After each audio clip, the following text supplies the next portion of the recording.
What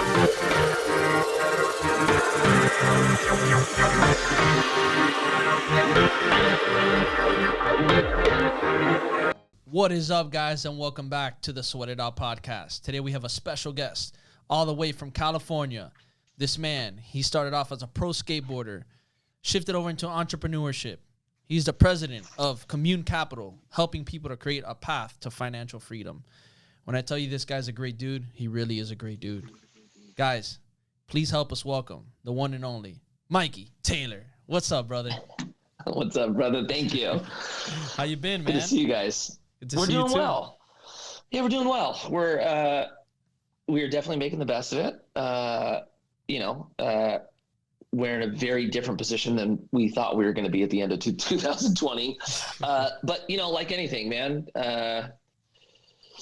going through challenge brings out new strengths, and we definitely feel stronger now through this. So I think that's a positive. But yes, man, a lot of change this year.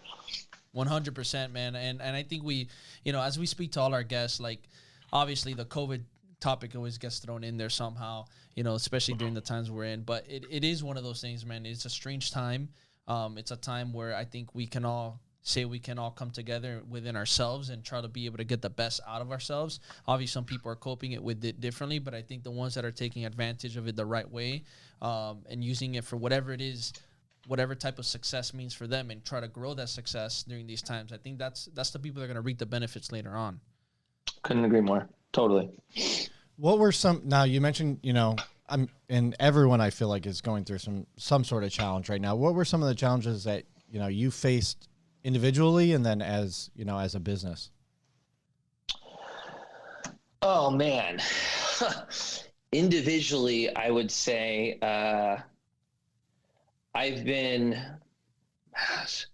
really challenged to be just compassionate and sympathetic for others. It's like we're in such a charged moment, and when there's pain, right, that a lot of times brings out the worst of us in the beginning. And as we're all frustrated, and I think we share that in common, that we're collectively frustrated, but that could make us very short in our temperament. And, I've had to really push myself to not snap back and look at everybody as the enemy, and ultimately try to look at everyone as the opportunity. That's been a tough one. I think moving through, like, trying to find what truth is through this moment, trying to find the balance of, freedom and choice, but on the other end, making sure we, are in a time where we're looking out for others. It's almost redefined, like, how you move through this kind of world with other people involved, right? From a business standpoint, it's like we've been fortunate to be on the side of business that's doing well. This year has been a lot of growth for us. And then knowing that, like, there's other industries that are on the whole other spectrum, that they're just falling off a cliff. So, how do you look forward and be excited to things going well for you, knowing that there's equally amount of people where it's not the same effect or not the same challenge? That's absolutely spot on, man. And there was one thing that you said there is not looking at people as the enemy, but more as the opportunity. I think that's a very powerful phrase. I would definitely love to dive in and actually know exactly what does that mean to you by not looking as people as the enemy, but the opportunity. Oh man. So, just happened to me the other night, but you can put it on any spectrum, right? I think right now, I would say politics is like the most in your face. So depending on what side you are you viewing that as the enemy? Depending on if it's religious, are you looking at another religion as the enemy? When it comes to business, and what I was referring to happened the other night, it's somebody just, kind of come at me on one of my social medias, like, well-known dude, and, kind of snapped. And it was like, just that kind of moment of going, do I clap back, or do I look at him at the opportunity and try to, build something from this, as opposed to just getting a fist fight over it, Yeah. So I think that's the one for me, is just like, try to have love for my enemies ultimately. What is it that you think that, and I know we've all experienced it in some way. Anybody out there who says that we've never snapped back at people and reacted in a certain way, trying to defend our own views and stuff like that, you're lying. I've never done that to you, though.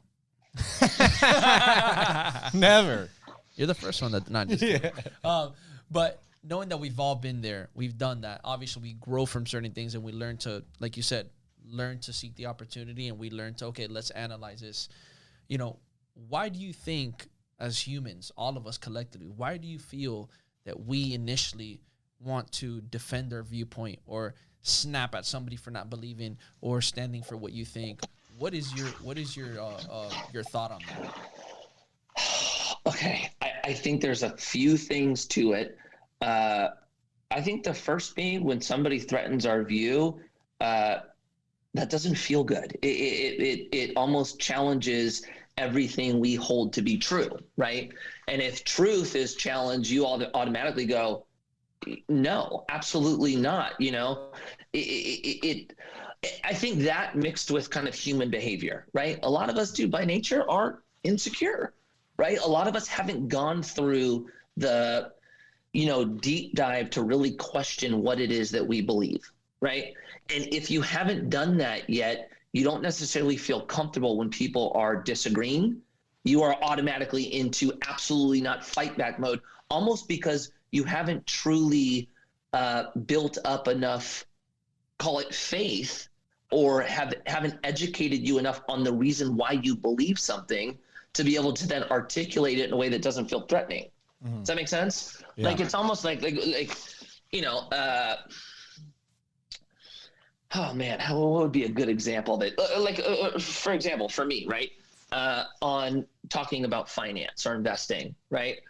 I could have, right when I started investing, I could have been told, like, dude, the right way to do it is this. And I just go, okay, that's true. And then I start telling everybody else about it, right? Not really knowing why I believe the thing I do, right? And then all of a sudden somebody goes, that's not right. And me not having the tools to articulate it back, my only defense is either accept that I'm wrong or, yell back at you so that you submit. Mm-hmm. So I think it's just a good lesson for us to really know why we believe the things we do, being able to educate ourselves so that we're able to articulate it back to the person in front of us. And then now it becomes the opportunity as opposed to, I'm just out here trying to make myself look right. Right. Yeah. And I think this might be just because I have too much time in my hands, or I like watching all of these like Viking shows and stuff like that. But people forget that not too long ago, like all we did was raid and, pillage and create war against each other. And we're not that far away from those days, we're really not in terms of human history. And people need to realize that these are all physiological triggers that we have going on. Now we got influencers and celebrities and basketball players boxing at each other. Oh, it's great. That's the best. That's the best. I love all that. Yeah. But these, more primitive sides of our subconscious still play a role. And the more that you can be aware of, what your triggers are and how they really affect you, as you were saying, like that guy blowing up on you, you were aware, like, okay, I didn't do anything to this guy. You know what I mean? Like, he's probably having a bad day. Like, understanding that gives you this much different perspective on like how you can approach these situations, right? And you can come with more compassion. You can be like, okay, well, maybe the guy was just pissed off at like one of his employees or something and happened to see one of my posts and, just thought, fuck this guy, but it's not your fault. That is such a good point, and it's actually exactly what happened with this situation, right? I made basically a response to him, and I tried to do it in like a very loving way. And then basically at the end of it, he was like, dude, I'm sorry I came off aggressive. I had a really shitty day. I had, I posted something, I had 1,000 people just like hate it, et cetera, right? So, and then I think that then moves into the opportunity. It's like, take a second to remove yourself, right? Remove the ego and go, that person's probably struggling. Mm-hmm. There's probably something going on in that person's life. And I think that's why they say get into someone else's life that will then bring, that that will help you bring your ego down. The things that seem bad in your life won't seem as bad when you get involved in someone else's challenge, you know? So, Mikey, I think a lot of people would say this is easier said than done. What is your best ways to start working on yourself, to start removing that ego in these certain situations? What are some of the practices that you've taken for your own life and that you can recommend or suggest people to start applying for themselves? Okay, so there's two parts to it. For me, at the core of it, it's my faith. That is the number one part. You know, I'm a believer in God. I'm a believer in Jesus. I believe that he basically died for my sins, right? So if he's going to do that for me, then I'm called to do it for others. That's the one thing for me. The two, I also work on other things that help me stay focused on what that faith is, right? So if you don't have a faith, maybe you're going to skip some of the steps I do, but I do a devotional every morning. That devotional helps me kind of get in the word of the truth. Then that's followed with things I'm grateful for. Write down 5 things I'm grateful for. So if you don't have a faith and this isn't of interest in you, well, it's good to just be grateful for what you have. So start off the morning, you know, being appreciative of 5 things. If there's not 5 things, there's going to be 1 thing, right? So that at least helps us to go, okay, I'm not a victim. There are things that are going on. I'm grateful for this. Then move into what you want to do. What do you want to accomplish for that day? 5 things I want to accomplish, right? And then follow back at that night and see the things that you were able to check off. And just, you know, I think 1, when we're grateful, the outcome is more positive.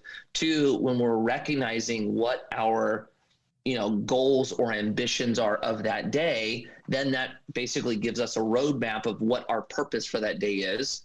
And then we're able to be accountable at night going, did I do the things I was supposed to do today? And as you're getting things done that are, you know, aligned with your purpose, well, that then leads to a much better outcome because you're doing the things you're supposed to do. And then for me, a big thing, and I think, you know, why faith has been, you know, the biggest driving factor of this is I'm called to love my enemies. I'm called to love and pray for the people that hate me. It's like, that is not easy. It's brutal. You know, but it leads to a better outcome because now I don't spend my time wanting to destroy you.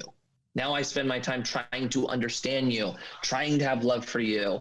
And I think it's a more positive outcome at the end of the day. So how do you really dive into those thoughts? Because it is hard. It is hard to be able to say, I'm going to forgive or I'm going to, you know, love my enemies and say it out loudly. But how do you really put that in your head? Because we can say these things. So what are the tools we need to be able to accept them and actually say, you know what, in our head without thinking about it, like, I really love, you know, this person. I really am there regardless whether they're my enemy or not, and I forgive them. How do we put that? Because I know that we can say things and our thoughts can really linger on and still think a certain way about it, even though we're saying it. So what are the best tools to be able to deal with that internally? Okay, so this one, so I usually don't go too much into like religion, you know, but this is where the faith and has been big for me. I don't think I could do it without it. If like there's something about like let's say you and I basically hated each other, right? You tried to basically destroy my business, whatever the things are. You and I are at war, right? There is nothing like me taking time praying for you. Right? Lord, please bless him. Make his best business profitable. Help him be a leader, right? As you go through that process, you're left with like a softer heart. You know what I'm saying? I don't know how you achieve that without it. I couldn't do it. And this comes down to like my inner being. My inner being sucks, truthfully. I'm a very selfish person. I'm very competitive. I want to beat everybody. It's so easy for me to have my whole world around me. And I don't know how to not be that with anything other than God. You know, not to make it all about faith, but that's been my experience. And the only greatness I've ever had has been because of that, you know? I mean, I think that there is something about faith, right? I'm not super religious myself, but I was in a very religious community growing up, and not saying that everyone treated each other, you know, well all the time. We're still flawed, but I think aspiring to be something greater than, you know, what a flawed human being can be, right, is a lofty goal in itself and something that will keep you motivated, right? You talked about your goals, setting the intention or the roadmap for the direction that you want to head the day in. It's the same thing with whatever you believe in as your faith, right? I mean, I don't necessarily believe in God, but I believe that, you know, we're bound to things that we can't control that are out of our hands. And, you know, who does that or what does that, I don't know. But, you know, something is causing these things to happen, because you can look back at it and go, well, that, you know, I got lucky there, or you know, this happened. We've all heard it, right? Everything happens for a reason. You know, this happened for a reason, that happened for a reason. So, okay, but what's the reason? Like, something has to be behind the things connecting these dots together, right? Like you might not have expected the outcome to happen, but 5 years ago you're like, man, I think something's going to happen later on, and you know, and then it does, and you're like, okay, well, I kind of saw this coming, but not in the way I expected, right? That's something beyond our control. So I think when you reach outside of what, you know, the flawed human being is able to do, you can be more compassionate towards others because they are flawed as well, right? They might not have the same problems you have, but they have problems nonetheless. You know what I mean?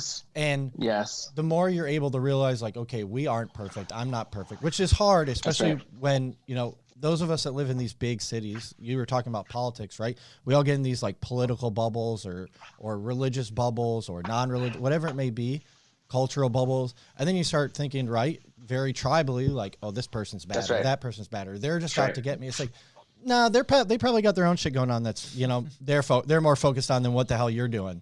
You know?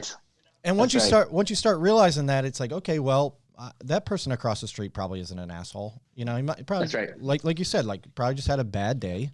You know, tomorrow's a new day. If I treat him with respect now, he probably won't treat me with disrespect tomorrow.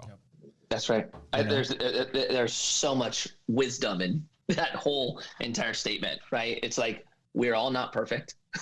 We all have problems. Let's remember that, right? 2, having purpose behind what you do, right? Being able to answer, who am I? Why am I here? And even once you're able to do that, you then have a gauge of if you're doing the right things or not, right?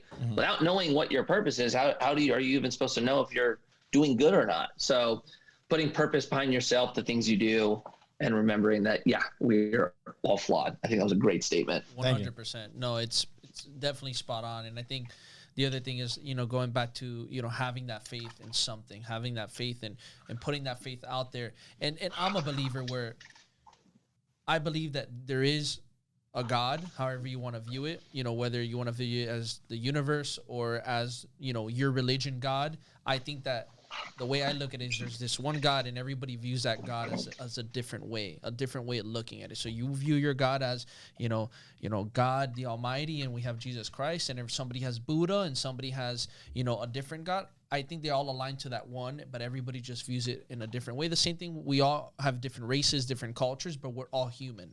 So we got the human, but we all stem from different cultures and races that eventually stem to that one human. And that's how I think that, as far as religion goes, you know, that's what I believe in. And I truly believe that, you know, putting your faith somewhere is definitely going to be a huge, huge difference maker, especially when finding yourself, being passionate towards other, your purpose, working towards something, you know, and having that faith is going to really elevate you to the next game.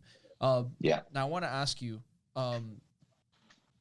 seeing where you're at now, and seeing the success that you've done and seeing how you've become as an individual, was this something you've always had instilled in you, or is this something that you had to build upon throughout your life?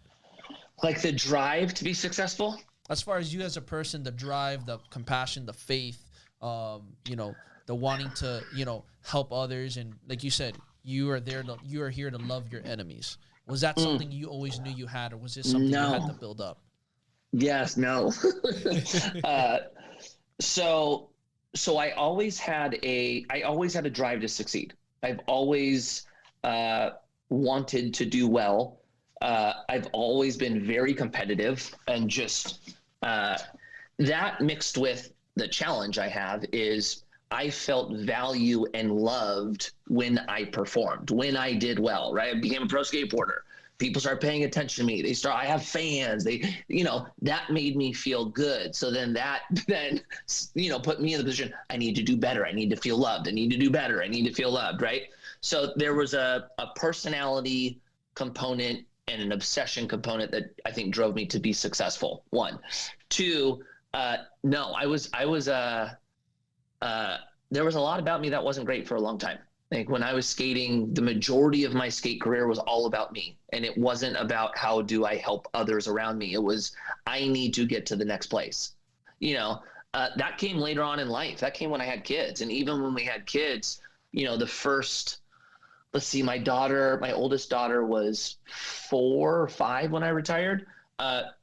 No real great relationship with my kids, no real great relationship with my wife. It was all about me. It was my career, my focus. And when I have some time kind of available because for whatever reason, then I'll spend it with you guys. But other than that, it is all driving this thing forward. And that ultimately led to being very unhappy, not fulfilled, and kind of what that left me with was I was being successful in one component of my life, but miserably failing on every other aspect. Right. And so that's really where I went, why am I so unhappy? Why am I failing so hard? And then that's what led me to really kind of buckling down on my faith, because I had to answer a question when my career ended, which was, who are you? Right? My identity was pro skateboarder. I'm Mikey Taylor, the pro skateboarder. Everybody knows me as the pro skateboarder. I've got 500,000 followers on Instagram, the pro skateboarder, right? Like, this is who I am. Recognize me, show me love, praise me. All of a sudden that's gone.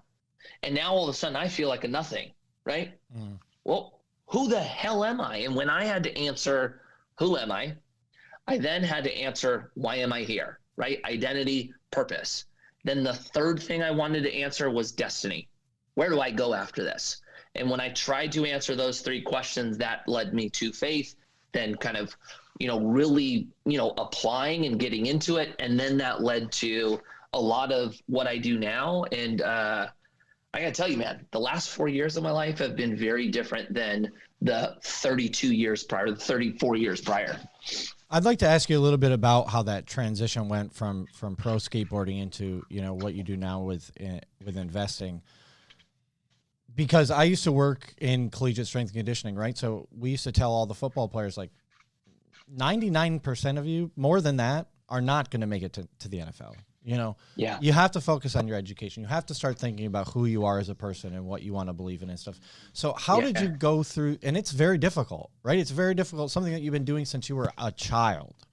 Some of these, I'm sure you started skateboarding probably like 4 or 3. Yeah. And we're doing that for 20 plus years, right? It really does become who you are. Everyone knows you as a skateboarder. Everyone knows LeBron James as the basketball player.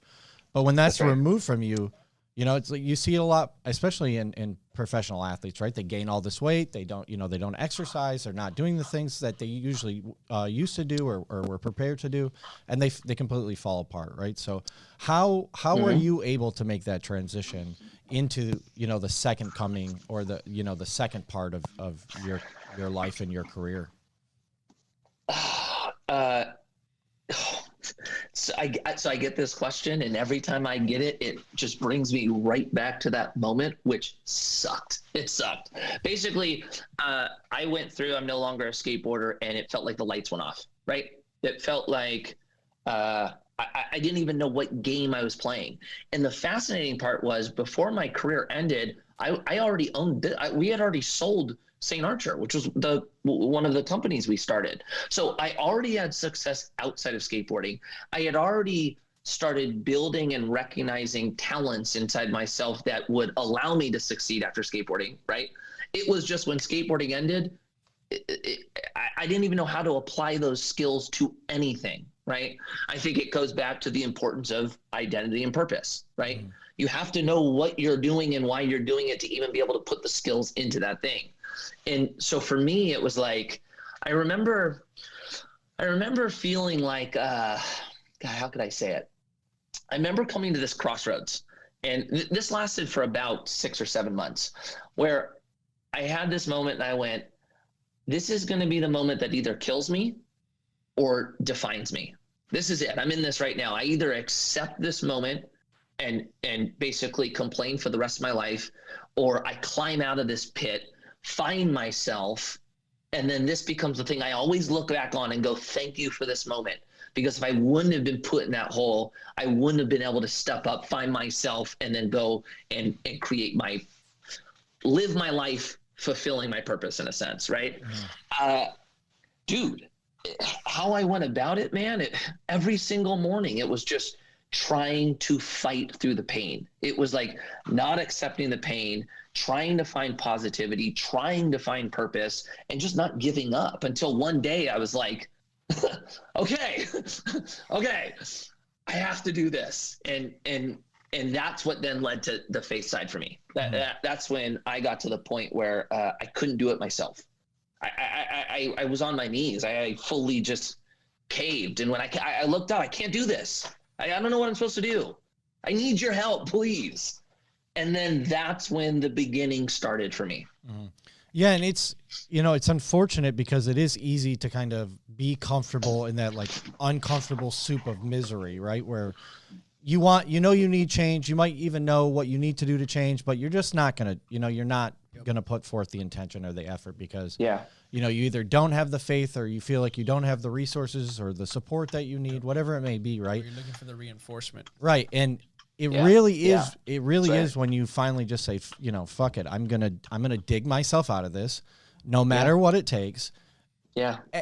Every time, and we talk about this all the time on the podcast, off the podcast, like every time we've ever been through one of these transitional periods in our life, it's taking that jump and just saying, I got to do it. I got to put forth the effort and just see what happens. And every time, given you have some hiccups here and there, but every time it's really been like, okay, I'm definitely a new, better person because of this. Oh, look, I'll say this. That was the most miserable moment of my life by far. I've never had anything as close to the pain I experienced in that window. And because of that, and then now the last, about 4.5 years after, none of this would have happened. The amount of fulfillment, confidence, skill, everything that I was able to develop would not be here. I would still be trying to figure out how I can get back into skateboarding. And so, and what's cool about that is it's a confidence builder, right? It's a confidence builder that there might be moments like this that are going to happen again, right? And when I get in that scenario that at that time felt like it could be permanent, it could be ending for me. Now I know, actually, you know what? If I don't give in to that, if I don't listen to the darkness, right, whatever it is, it's like, I can push through, and by pushing through, I'm going to be better than I was before I went in. And that was the powerful part to me. I felt like when I was at the end of my career, I was on top of the world. I could do anything, right? This is my peak. All of a sudden I go into this pit. I feel like nothing. I come out, and now all of a sudden I feel greater than what I did feel at my peak, thinking there was nothing else I could do, right? I was at the ceiling. And now I'm like, damn, dude, I look back at that moment going, I wasn't really that hot back then. Man, so it's really amazing. I really appreciate all the transparency and you sharing all this information, because I know definitely it's going to hit home for a lot of people. Now, I want to ask you, Mikey, obviously, you being a high performer yourself, you still have that. We're all going to have, especially when you've been an athlete or you're, in some kind of business, we're always going to have that competitive edge. And you mentioned building that confidence, getting over these hurdles. There's always that saying where in order to be selfless, you need to be selfish at certain times. When does that apply? And when, in the sense of how long do you apply that for? And when do you also realize, like you mentioned, you want to make sure that your other successes don't get hindered due to your personal success only of, let's say you're aiming for that one thing. But if you have your family, you have friends, you have things that are important to you, how do you balance that out? And what did you do to balance that out? Because I know as high performers like me and Josh, yes, we are locked in. And yes, there's moments where you need to be selfish in order to succeed and get through those barriers. But at the same time, we understand that, hey, we have our family successes that we want. We have our relationship successes that we want.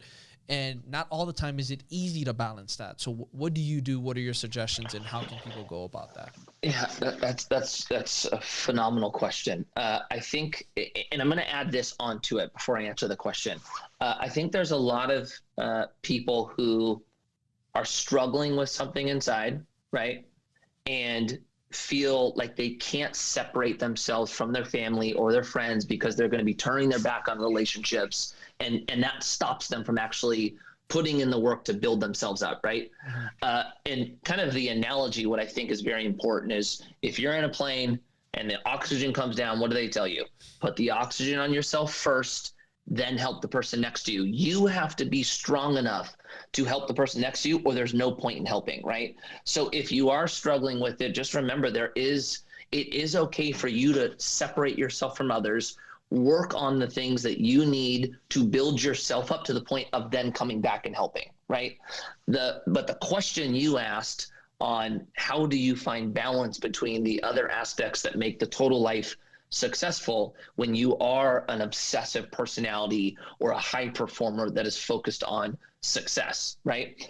From my experience, I thought that I had to outwork everyone around me at all times, and that was going to be my success. So, when I was skating, if everybody's skating, 2.5 hours a day, I'm skating 6. If everybody's putting out, one video part every 3 years, I'm going to put out 2 every 2, right?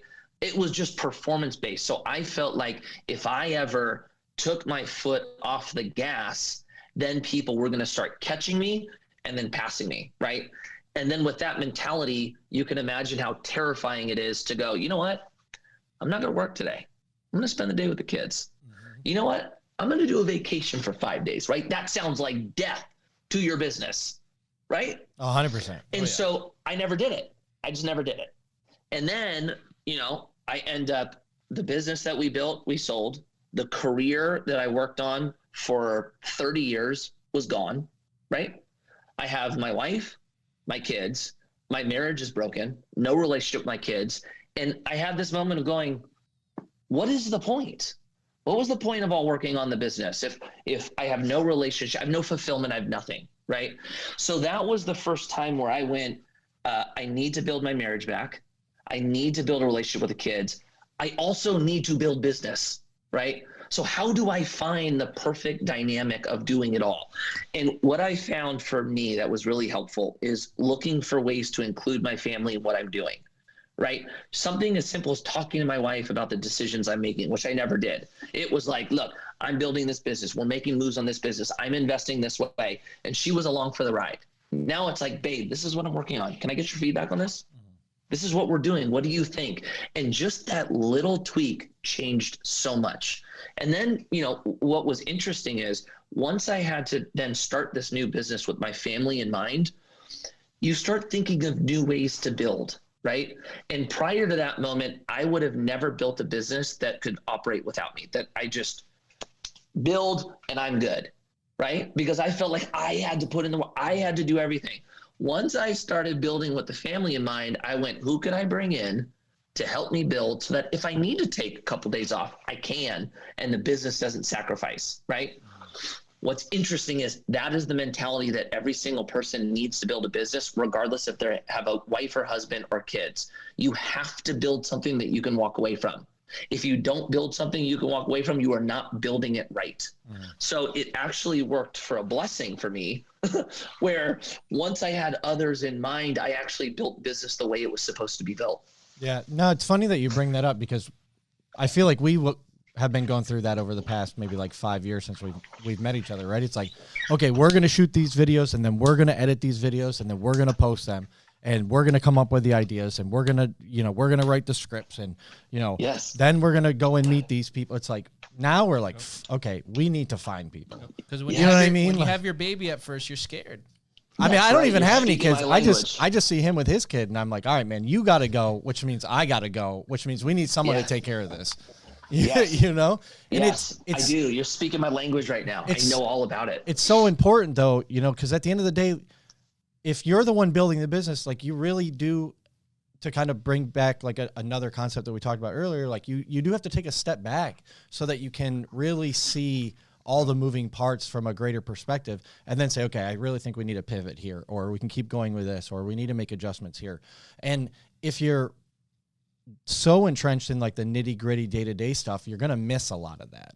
You're not going to, and you're not going to be able to continually be innovative in the ways that you really need to continue the growth of your business. 100%. And I think the real, like, I was so like you. It was like, I need to do it all. Yep. Because like, I'm the one that like, there was two parts of it for me. I felt like I had to do it because, and this is ego. No one was going to do it better than me, right? I had to do it all. I had to take all the credit. 1, 2, it's scary giving up control. Yeah. It's scary to put somebody in to do something that then you don't take credit for, right? It feels like, well, what is my value? Mm. Are they going to take this and do it without me? Is no one going to think I'm special, right? It's ego, right? It's control is the challenge. On the other end, there is a different balance where, okay, somebody listening goes, hey, you know what? I'm good. Like, I need somebody to come in and help. No ego. I don't have the resources to do it. This sounds great. Like, bring somebody in that can like cover my weaknesses, or bring somebody in to free up time. Great. I don't have money to do that. So I think there's two things at play.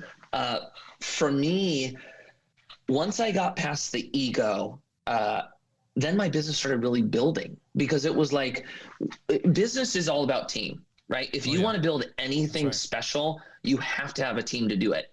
And if you're not putting people in to succeed, the thing will never grow to your expectation or full potential of that business, right? Mm-hmm. So I started experiencing just the blessings of it, but I also experienced what it's like to want to bring people on and not have the resources to, right? Like when we did St. Archer, we raised money for it. So it was like, okay, we have money to then, bring on the team.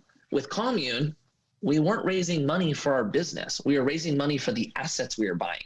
So it was like, it was a very new thing for me, where I understood the importance of team. I understood relying on others to build, but I didn't have the capital to do it the way I wanted. So then I'm back here doing things that I'm not great at. We're all wearing multiple hats, trying to get into the position of going, bring on help or cover me in areas that I'm not good. And now I'm focusing on the things I'm great at. So that is another challenge as well. So Mikey, off the bat, for those individuals who are having challenges with, they've been running their business, it's going somewhat well. They want to spend more time with their family, do other things, and that way they can step back. But they don't have the resources as far as maybe the actual funds to be able to cover somebody, to be able to help them with certain tasks and maybe get certain positions covered. What is your suggestion for somebody like that? And then also, what's an indicator to let you know that you need to start building a team so you can start stepping back? That's such a phenomenal question. On the first question, if you're trying to free up time, or you're trying to bring people in to help, and you don't have the resources, I think the best way to do it is to basically set the goal, right? Like, for example, I need to bring somebody on. For me, I always need an operator, right? I need my COO. I can't survive without him.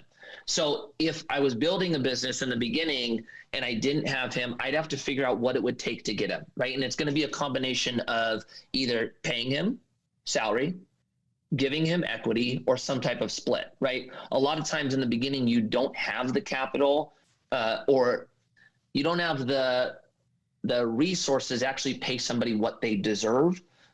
You might have to give up equity to make them whole, right? If you don't even have the cash to do it, you basically need to figure out how much you're going to need to get there, then start building out a path on how you achieve it, your business plan to get you there. And then once you get you there, bring them on. And what that's going to mean, and I think where a lot of people miss it, is you're going to have to sacrifice making more money for you to bring that person on, right? So a lot of us, we have this mentality of grow my business so I can make more money, and I'm not going to hire somebody or bring on help until I'm making the amount I want to make and I'm good, then they can come on, right? That's going to be a challenge. So what I've done is gone, okay, look, I have money here that I could pay myself. I'm going to sacrifice to bring somebody on. And then what happens is you end up getting to that goal that you're trying to hit so much quicker. And then now you have resources to bring more and more on. So that's how I would do it. But a lot of times we just go, I don't have the resources and my business isn't growing fast enough, so I can't do it. You can't do that. That does no good for us, right? Sometimes if we just say, how do I do it? All of a sudden your brain starts thinking of new ways, right? And then you write it down and then you attack it. You put in the action and all of a sudden now you have money, right? So that's what I found is really good. As far as what the indicator is on when it's time for you to bring help on, I think it comes down to two things, right? It comes down to bringing people on that are experts in ways that you're not, right? Ultimately getting you so you're spending all of your time on the thing you're great at, and that's it. So hiring skill. And then the other one is freeing up time, right? But they kind of play together. It's like if you're freeing up my time, now I'm really only spending energy on the things I'm great at, you know? So I think I think it's always, truthfully, like, you know, if you're doing anything other than what you rule at, you need to figure out how to bring on help. Yeah. Love that. Right? Mm-hmm. No, you truly do waste a ton of time. I mean, even kind of going back to that thing we were talking about with editing videos, like I fucking suck at editing videos, you know, but when I do it, they look super simple and they take me forever. Yeah, you know, it's like, I'd rather just pay someone $150 to edit this video for me. And, you know, I charge more than that an hour. So I get my time back and I'm good. 1000%. I think the best way to look at it is, what is the cost of you hiring it out, right? How many hours does it take you to edit that video? Let's call it 4 hours, right? And you could go hire it out for $450. Well, by not hiring it out, what you're telling yourself is that 4 hours of your time is only worth $450. Very true. Mm-hmm. Right? It's a good perspective change. And I think the other thing too is, like, just because you can do it doesn't mean you should be, right? Like for me, for example, like it's huge, man. Like in the beginning, I was designing all our investment decks. I am not a designer. I could do it. I am not a designer. And just spending time building those decks, doing all the copy, right? It would take me 2.5 weeks to do. Our graphic designer now does it in seriously 2 hours, right? So it was good to like just go, I can do it, but that doesn't mean I'm the greatest at it. And then to kind of add to it, there's certain things about you that like you could just tell you're in your zone, right? Like if you're an extrovert, you like talking, right? You want to be around people, and you just notice when you're around people, you're energized, like, you know, it just flows out your mouth. This is my natural, that's what you should be in. Whatever that thing is you do where you're like, I'm doing me, I love this, you need to get to that point. So if you're spending any other time not being there, that should be your goal, and set goals to get you to that point of we're doing what we are built to do. And the business is succeeding at the highest potential because of that. Yeah, and a lot of that takes, you know, asking yourself these very difficult questions, like, you know, how much is my time really worth? You know, am I overvaluing my time? Am I undervaluing my time? Do I know what I need to look for in the person I want to hire? You know, if not, what kind of research do I have to do to get to that point? You know, all of these different things. And it's like, when you sit back as an entrepreneur, you're like, fuck, this is a lot of work, you know? But again, you know, and this is something I tell my friends. My friends are like, man, you work a lot. I'm like, who's going to feed me? Who's going to pay my bill? You're like, I don't work for JP Morgan. Like, I can't just go home at 5 p.m. and expect a check to hit my bank account. You know, like, if I don't work, I don't make money right now. So that's right.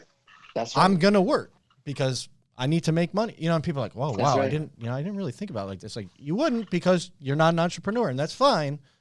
But like, I got shit I got to do. So I'm going to get back to it. That's right. You know? That's why time is the most precious thing, man. And that's why it's like, the more and more I look at this, it's just like, how can I free this slot up to get more time to be able to put into what I'm strongest and most important at? And it's as simple as looking at like, okay, you know what? Instead of me going to the grocery store for an hour, why don't I just get Amazon and just have them deliver it to me? And now have an hour that I can pour towards what I'm stronger at. Or, you know what? Why am I cutting the grass outside for an hour? I should hire somebody to cut my grass for me.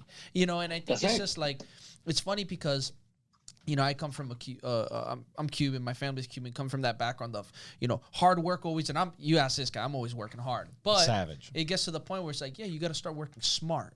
And That's I come right. from that family where it's like hard work. And I'm glad I have that, because there is a moment in time in your life where you do need to put in that hard work, and you got to take on certain tasks at the beginning to get you through a certain level. So I'm glad I have that. But I remember when I would tell my family, my grandpa, my dad, it's just like, yeah, I'm going to start paying somebody to do this for me, or I'm going to start getting this. Oh, but Anthony, why are you doing it? You could just do it yourself, but you got to do it. Like, you got to just man up to it. And I was like, but man up, I've been doing this for this long. It's time to work smart, and it's funny because I think a lot of people do deal with that and have a hard time breaking that notion. So what is your biggest advice to people who are in that space of like, how can I structure out my schedule in a better way so that way, I can start optimizing and doing the things I'm supposed to do?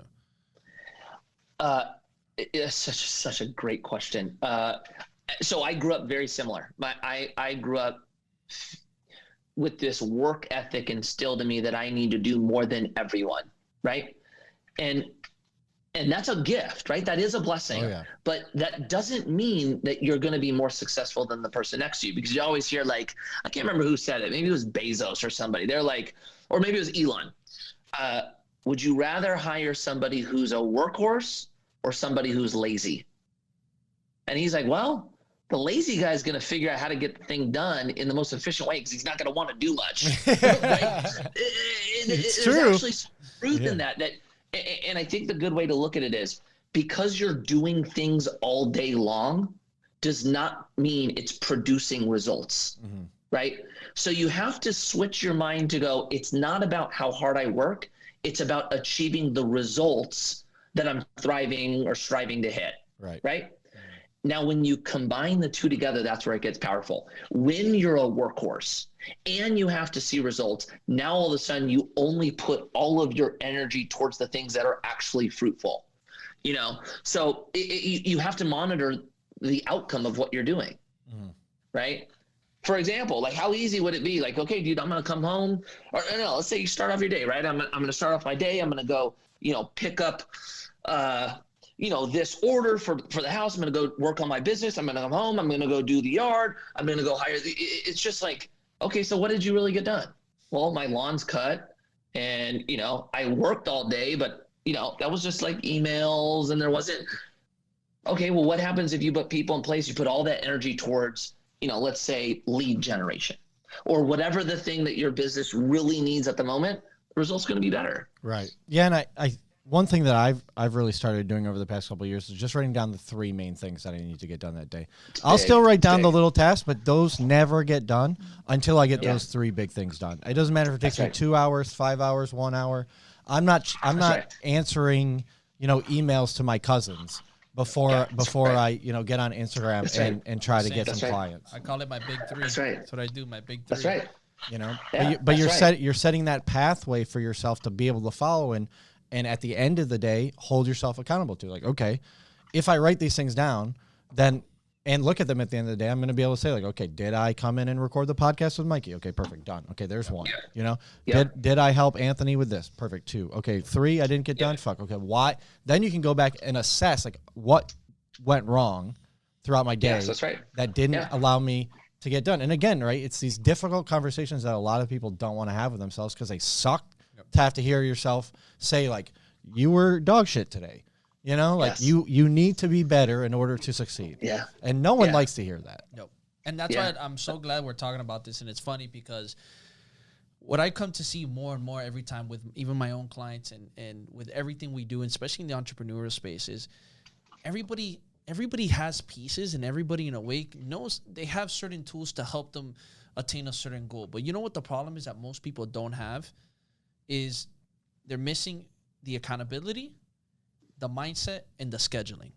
And like I tell people all the time, if you don't have a strong enough mindset and schedule in place, I don't care how sexy and juicy your tools are, they ain't gonna work. Yeah. They ain't gonna work. I got some of the sexiest tools though. Are they working? Sometimes. Sometimes.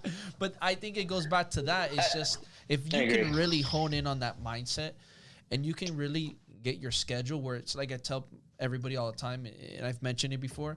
If you don't respect your schedule doesn't respect you. And if you can start respecting your schedule and you start really doing what's most important, and you cut the crap out from what's not important, and you really do it with intention, and you don't move things around because, oh my God, this client wants to cancel now, so that means that now they want to reschedule to this other slot where I'm going to work out. Now I have to switch that. But then guess what? You do that, and now you're driving anxiety and stress in your life because I didn't get my workout in because a client had to reschedule. No, that's your choice. You chose that. You didn't have to do that. Yeah, not pulling that session. That workout was important to you, so do what's important to you on your schedule. So I think if people can respect what's on their schedule, that's most important. I think people are going to start seeing a lot of success and rewards coming their way. Yeah, it's phenomenal advice. It's funny. I just had this thought. I've never put two and two together before. When we talk about budgeting and dollars and purpose behind dollar, it's exactly what you just said. If you don't respect the dollar's not going to respect you, right? If you don't put the highest priority of what you're trying to accomplish with your dollars, those dollars are just going to go everywhere. And every month you're going to left going, where'd my money go? Mm-hmm. You've just said it in the same thing as far as time or results go, which thank you for that. I mean, that's awesome. That was a cool correlation, but truth. I completely agree.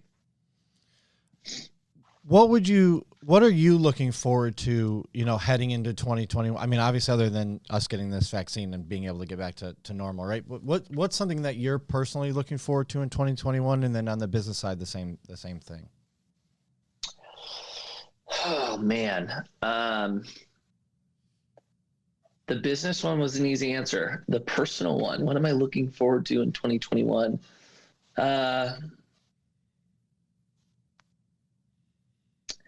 In 2021, I'm looking forward to who I'm going to become through the moment.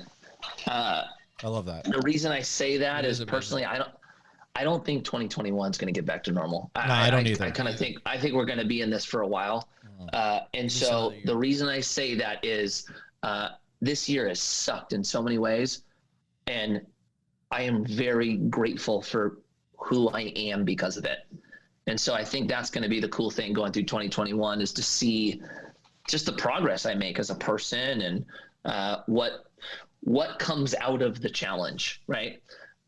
On the business front, which is a super easy one, and talking about kind of us being in a business where we're benefiting from this moment, we have a lot of opportunity on our end. We just so just to kind of fill everybody in, all of our content is around education. Our business is private equity. We run real estate funds. We have investors that come into the fund. We then go out and buy mostly distressed assets that we can then repurpose into apartment buildings or storage units. And that is pretty much our business, how we make money, et cetera. The education is just helps us fulfill the purpose of trying to, empower people to understand money. And so that if they're not at the point of being able to possibly partner with us, they now have a roadmap to get there. Right? So Josh, I think I know who we're going to contact in 2021 for some investments. Yeah. Yeah. So when what's cool is, you have people who start making money that, want to start learning how to get money to work. If that's you, well, we're built in to allow people to come partner with us on the deals that we have money in. Right. But as you can imagine, there's a lot of people, the overwhelming majority aren't at that place yet. So that's ultimately the purpose of the content, is to help people to get to that point. Because of COVID though, we've seen certain asset classes in real estate affected and others not so much, right? I think the obvious ones are retail is getting, kicked over and over in the face. You have office space that's kind of taking a beating, hospitality taking a beating, and one of our funds, we buy distressed assets, distressed retail, dark grocery stores, and repurpose those into storage. So because of this moment, we have this platform that we've had for a long time that is now positioned to truly use the opportunity in front of us because of COVID. And so we have a lot more coming at us right now. So we actually are launching a new offering. We're going out and raising the most money I've ever raised to put it into this opportunity. So the future for on the business side is pretty bright. And I say that recognizing how blessed I am to be in an industry that is the case. Really amazing, man. Really amazing stuff. And I'm sure you're helping tons and tons of people. Now I want to ask you, for all the people out there who are trying to move forward, who are trying to get themselves out and are also ready to blow up, what is your biggest tips that you can leave people coming off the financial and wealth side of things that they can be doing right now during a time like this to put them in the position to be able to work with someone like yourself or yourself so they can position themselves better in the future? Okay, so I actually think this moment has been phenomenal as far as reinventing somebody, for somebody reinventing themselves, right? You have a moment where a lot of the things that we did are now gone, and we're going to see a new way of doing business in a lot of cases. So this is a perfect moment to go, okay, redo, rebrand, right? And in that, I think recognizing what the thing you want to do and then investing in yourself, which usually means educating yourself so that you can find the opportunity and then step forward and succeed at it. So I would use this time to really look at ways that you can put either time or money into the thing that you want to do, and then it just becomes you stepping out and applying action ultimately. Okay. So look for ways to invest in yourself. That's incredible. I think it's so important too that you continually do that. We're almost at an hour, and I don't want to waste or take up any more of your time. But Mikey, you're such a tremendous person. It's been great, getting to connect with you and getting to hear a lot about your story and your background, and really how you've been able to transcend from professional skateboarder into the investment side of things, and really be able to, as you mentioned, rebrand yourself and transcend and move forward and move onward and upward so that you can help so many people. How can people reach out to you? So once they listen to this episode, they can contact you and see what you got to offer. If you want to see just me, I'm at Mikey Taylor on any platform. So you could find me there. I'm spending the majority of my time on TikTok right now. Yes. How's that been going? Good? It's like being on Instagram in 2011. Agreed. It is unbelievable. It's like, I'm so glad that there's another platform that actually is fun and helps promote, your content to get out there. And, yes, because I was getting burnt out on Instagram and Facebook. I definitely got to start attacking it more. I have it, but I haven't put too much time, and I keep hearing more and more. I got to put more time into it, so you'll see me on it soon, harder. I know we're closing up, but we worry about me after. You have to get on TikTok. You have to, absolutely have to. You got to look at the platforms for what their purpose is, right? Instagram's purpose is not to grow your brand anymore. No, it's a business Instagram's card. purpose for you is a bingo, right? So if Instagram is a business card, which means it does have its purpose. Well, what is the app that's allowing you to connect with people, resonate with people, get your brand out there? It's TikTok. By and large, it's insane. It's insane. I've never experienced anything like it. Like the amount of people that watch your content, the ability to grow a following, and the relationship that's built in the app between whether it's brand and consumer or influencer and person or whatever it is, right? It is insane. It is absolutely insane. So as far as the result or the outcome of your time, if you're putting time into social media looking for a big result, that's the one right now. Appreciate that. Really appreciate that. You got to get there, player. You got to get there. It's been awesome. Anyway, so you can find me on any of those. And then if you're interested in our business, on all our platforms, it's at Commune Capital. And then if you want to see our website, which then you're able to connect with us, it's communecapital.com. Great. We'll have to do a Mikey Taylor Sweat It Out podcast duet on there. Woo. We'll do it. We'll do it. And we'll definitely have to connect when we head out there to Cali. Hit me up. Absolutely. 100%. All right, Mikey, so I'm going to hit you up with some quick little questions. I always like to do a little quick burn around. Okay, let's do it. All right, question number 1. Who was the hardest pro skater that you had to face?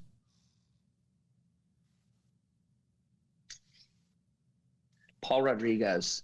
He's a killer, man. He was great. I know, and he's like one of my best friends. I had to grow up with him. It was brutal. It's like being Kelly Slater's friend growing up. You're like, fuck, I got to hit this 50-foot wave now? Great, sick. Like, shit. Yeah. All right, next question. Moving yourself out of the skating world, what was the hardest thing you have to face when you entered now the wealth side?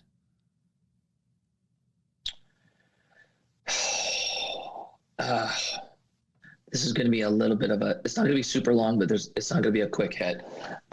The hardest thing for me was getting into the financial world through the side door, in a sense, right? Every single person that was there took one path to get there. I took a very, very different path, which meant I didn't look like anyone else. I didn't talk like anyone else. And in the beginning, that was an insecurity of mine. I felt like I wasn't as valuable or didn't deserve being at the table because I wasn't like everyone.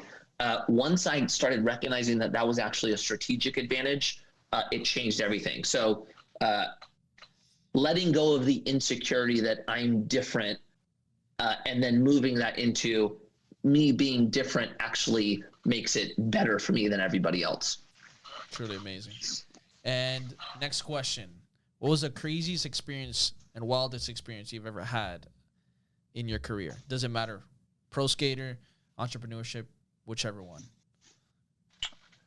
Fatherhood too. Okay, we're going to go over on this one, boys. I hope you don't mind. No, go for it.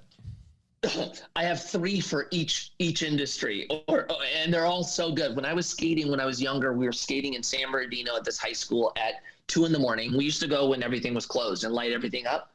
And so all of a sudden cops come, which is totally normal. This time they have guns drawn on us, right? It's everybody on the ground, guns drawn. We're sitting on the ground going, what the, this is insane, right? They pull us up. They find out we're just skateboarders. They run all our information. They have me, dude, it's 15 of my friends. They stand me up and go, is there something you want to tell us? And I was like, no. I'm 19 at this point, right? And he's like, do you have any warrants out for your arrest? I'm like, no. Are you sure? Yes. Handcuff me, right? Immediately handcuffs. And I'm like, what are you doing, right? And he's like, we're showing a warrant out for your arrest for holding up a 7-Eleven at gunpoint, right? And I'm like, what? Not me, dude. Yeah, I'm a 19-year-old skater. Right? And he's like going through, he's reading me my rights, right? I'm like, Jesus. My little brother's there. I'm like, Matt, call mom, right? And I'm looking at the cop and he's like, a nightmare.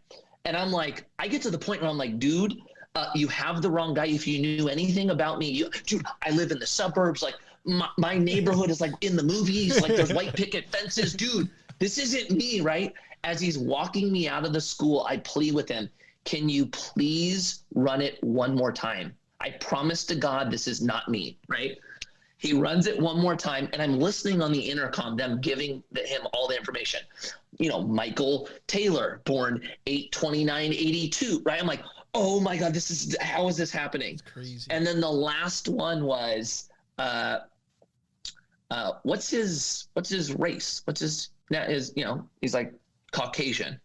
And the person goes, this person was, I think it was Asian. No, this person's Asian. He goes, oh, okay, uncuss me, right? And just goes, get out of here. I'm like, damn, no, sorry. That is crazy.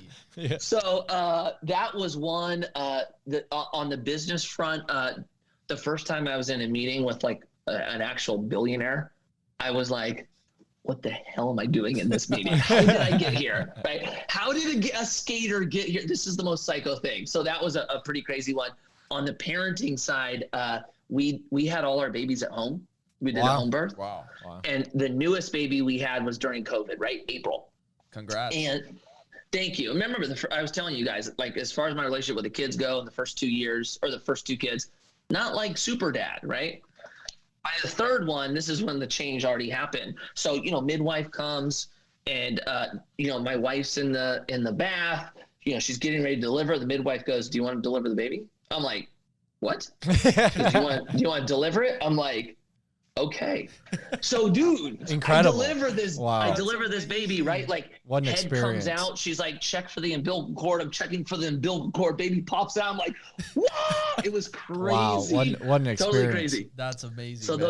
those are probably the 3 standouts. Yo, I appreciate you sharing that. Yeah, I'm that sure was that last was one was the most unbelievable. impactful one. So. Yeah, I would have been like a crazy. deer in the headlights. I Yes. can imagine, I'm just like what what Dude, is even going just seeing on. my daughter was born, and I was just already like, whoa.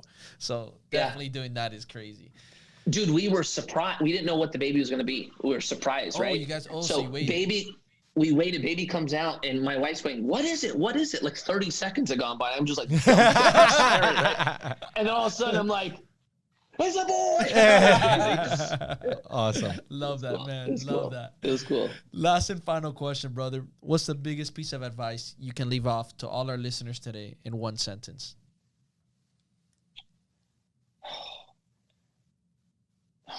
Man, it's a really good one. I would say,